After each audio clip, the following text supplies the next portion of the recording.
Hello everyone and welcome to Clerks Minute, a special Saturday morning edition. Today, we are going to take you to our first episode of the Clerks Convenience Hour over on the Patreon feed.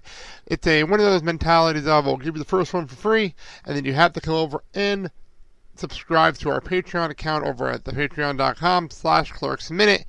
And here our monthly show, where we are right now discussing the Clerks Animated Series. So sit back and enjoy our show, talk about episode number 1, and then jump over to patreon.com/clerksminute and sign up and get every episode we're going to do.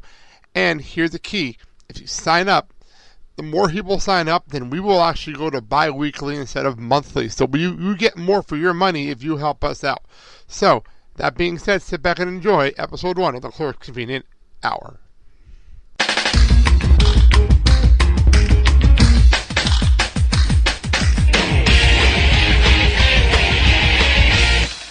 Hello everyone and welcome to the Clerk Convenient Hour here exclusively on Patreon, the Patreon show for Clerks Minute, the show where we look back at 1994 Kevin Smith classic, one crazy cartoon series at a time.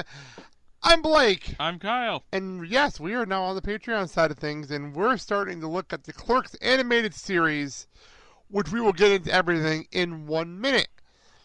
First of all, thank you all for joining us. Not sure what this is going to look like. Obviously, this is our first show, and I know a lot of people wait on the first episode to come and join us. So if you are, thank you so much. Stick around, and we'll be going through the entire animated series episode by episode. And it's weird because we're usually doing the minute-by-minute format. Yeah. We haven't done a half-hour show in a while. Yeah. So I'm sitting here, I literally have like 3 pages of notes. It's absolutely ridiculous how this is. So I guess let's get right into the show, and let's talk about the history of the Clerks Animated Series. That's number 1. What is your history with this show? Because I only kind of watched a couple episodes on TV. This is actually my first exposure to Clerks. On the TV or on the DVD set? The TV. Okay, I wasn't sure. That's all I was wondering. Because I know I watched the series on TV. Yeah. But I don't know. I don't think I obviously didn't see them all because I was in air them all, obviously. I don't think I only saw like one episode on television. And by the way, if you actually own the DVD set, the commentaries are worth listening to. It's basically 6 episodes of venting. Of course. That sounds about right with them. I'm not surprised whatsoever. So basically, this is a textbook example of it getting screwed by the network. Didn't ABC have a thing like that at the time? They did this show. They did to the Dennis Leary show, The Job, I believe, which I absolutely loved. Yeah, they basically picked it. Basically, did this because of the rush in the late '90s, early 2000s to actually do shows like South Park. Okay. Because of the success there, and I was gonna say, between the time the episodes began production and they aired, Who Wants to Be a Millionaire became a breakout hit, so basically that makes sense. So basically they buried Clerks so they could give it an extra half hour.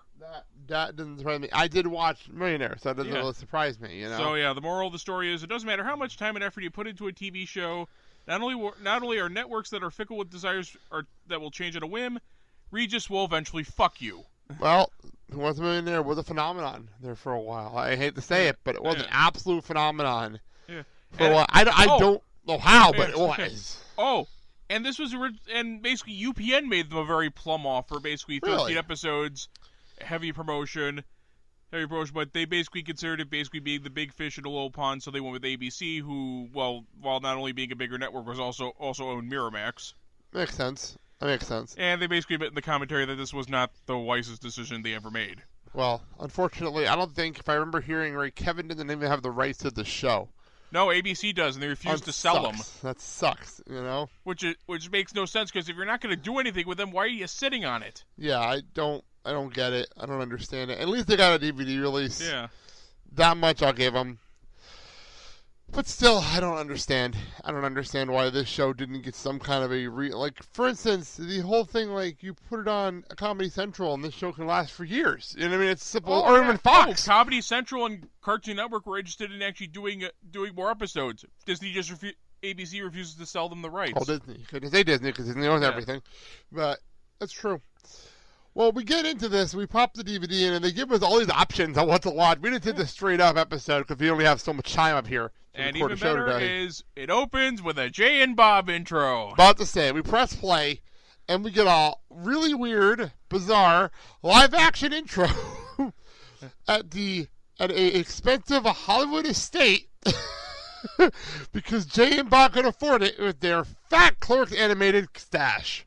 Yeah. The fuck? Yeah.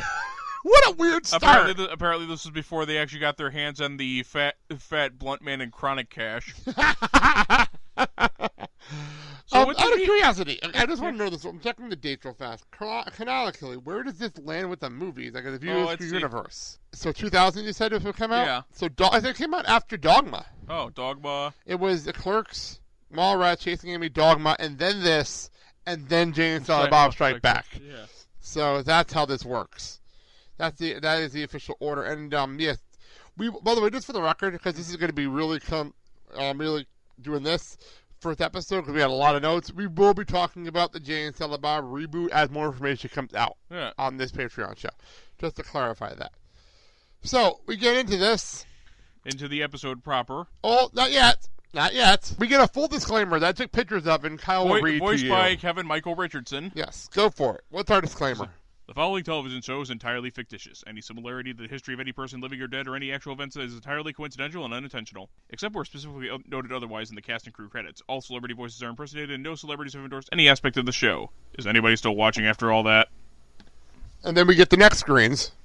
Because this was originally supposed to be the first episode, but it was supposed to wound up originally supposed to be aired fourth before ABC buried the show.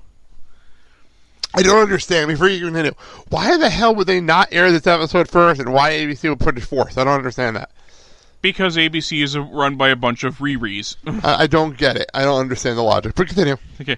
What follows is the fabled Lost Pilots of Clerks. Originally planned to air May 31st, 2000, it was lost in the test audience who hated it and was eventually lost under a pile of unaired Wonderland and Wasteland episodes. Unfortunately, someone found it, and now you're going to have to watch it. Tune in next week for a much better episode. But for now, though, courage. I don't understand what happened here. I mean, this is not like it's a bad episode at all on any level. It's a fun episode. It's not the best show in the world, but it's fun. I think Monkeys would have been able to run the network better. Let's say, who was running the ABC network at the time? Do we happen to know if it was still Eisner at the time, or do we know? I think Eisner was still in charge of Disney at the time. I'm looking at that because I don't actually know. All right. I'm looking up Michael Eisner because I think he was still running the show. If it was him, I understand. Because as much as a visionary as he was for like the Disney afternoon, he could be incredibly short-sighted. Yeah, like I get it. I mean, there's certain ways. Like Disney very nearly had Lord of the Rings. It's just he wanted to make it all one movie and short. Yes, Eisner was still in charge. Eisner was in charge in 2005. So this is 84 to 2005. Eisner was in charge. That makes sense. I mean, if Eisner didn't like it, he wasn't going to air on his network. I understand the point of view. If you didn't like a show, I'm not going to put money behind it. And I get it. But at least air all the damn episodes you got. I mean, that's my issue with this problem on this one, you know? Yeah. Well, moving back into the show itself, we have previously on Clerks, which was the Rainbow Test Bars, which cracked me up. I'm not going to lie. That's a great opening joke. All right, so we enter pretty much a cold open, I guess. Yeah. A cold open. Yeah. And enter the store, and we have a customer walk in looking for smokes. And a can rolls out from behind the wall, and you hear... Is it safe? Is what safe? Is it safe? Yes, it's safe. It's very safe. Is it safe? It puts the lotion on its skin. Yeah, it puts it in the basket. Shut up, man. Is it safe? So this freaks out our customer completely, and he leaves in a huff, jumps in his car, crashes, and then lights on fire. And that's how our show begins. And Randall Dante stood up from behind the counter. 30 seconds. You owe me $5. Not $5. Just take it out of the register. And then the guy on fire runs by the window. What the fuck? What a weird start to this show. And then we get into the Clerks cartoon theme composed by James Elvin Abel, who now works rather tightly with Kevin Smith there. Actually, a fairly prolific composer from what I can see here. He did music for Iron Monkey, Cyber Sex Kittens. Why not? The Chimp Channel, 7 episodes of Detention. Wait, hold on. What the fuck is the Chimp Channel? What it is it's basically one of those where they dress up chimps in funny costumes and they dub voices over them. That's a thing. Yes, that was a thing. Okay, continue. I never heard of that. Detention, 7 episodes of that. Time Machine, A Complete History of the Green Beret. Samurai Jack, the digital animation test. He actually wound up doing the music, I believe, for the pilot film for that series. Music for Clerks, several shorts there. He started doing work with Kevin Smith on Jay and Silent Bob Strike Back. Cool. He also did the music for the Powerpuff Girls movie and a special Twas the Fight Before Christmas, Scary Movie 3, 3 South, Euro Trip, reunited with Kevin Smith for Jersey Girl. I'm sorry. Did the music for Samurai Jack: The Shadow of Aku was a video game. Okay. Did music for 59 episodes of the Powerpuff Girls. Did music for Clerks: The Lost Scene, The Year of the Yow, 52 episodes of Samurai Jack, 25 episodes of Star Wars: The Clone Wars, Deuce Bigalow, European Gigolo, Escape from Cluster Prime, which I think is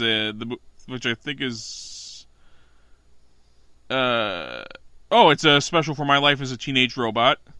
Did the music for Venom, not the superhero, it's a horror film. Scary Movie 4, Clerks 2, Welcome to Whack-A-Mo. He did My Life as a Teenage Robot, Kicking It Old School with Jamie Kennedy, The Last Day of Summer, Spider-Man. So pretty much a hell of a list, what you're telling me. Yeah. We ain't done there.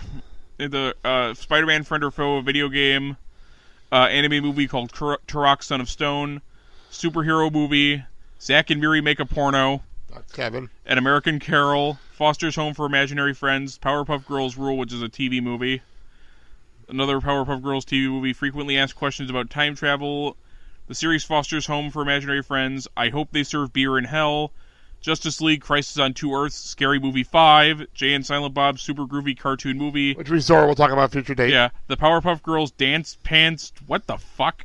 Hey, what was that? Dance Pantsed. Dude, don't even ask Clarence. me. I don't have a clue. Actually, I thought he did the music for Red State, but apparently not. Yeah. He was too busy doing Powerpuff Girls. Okay, we'll move on. So Clerks is drawn in front of a live studio audience, which is a fantastic line. Even though the irony is that you didn't hear a laugh track. I was expecting after hearing that joke, we get a laugh track to the entire episode, and we didn't. I was really hoping for that. So we get Dante. We start the show exactly how we started the movie, except the only difference is Dante wasn't falling out of the closet. That's the only real difference. Yeah, he was somehow under a pile of clothes. Makes a lot more sense. Actually, oddly enough, makes more sense than falling out of the closet. It makes more sense. So he gets called into the store. We find out why later. We'll get to that later. We get to the store and he pulls up the shutter. The shutter, and the shutter says "Clerks Burn in Hell," and the glass window also says "Clerks Burn in Hell." Because, well, why not? At least it didn't jam gum in the locks this time. No, but it said "Clerks Burn in Hell." So I love the fact that all hell breaks loose at the store opens, and then it's accompanied by the sound of cattle. But then it's a normal day for Dante. That's all it is. It's a normal day. Yeah. Okay, whatever. And then all of a sudden, a bunch of rockets explode fly across there. I was like, wait, what? Somebody launched a bunch of Roman candles. And we and I love the fact.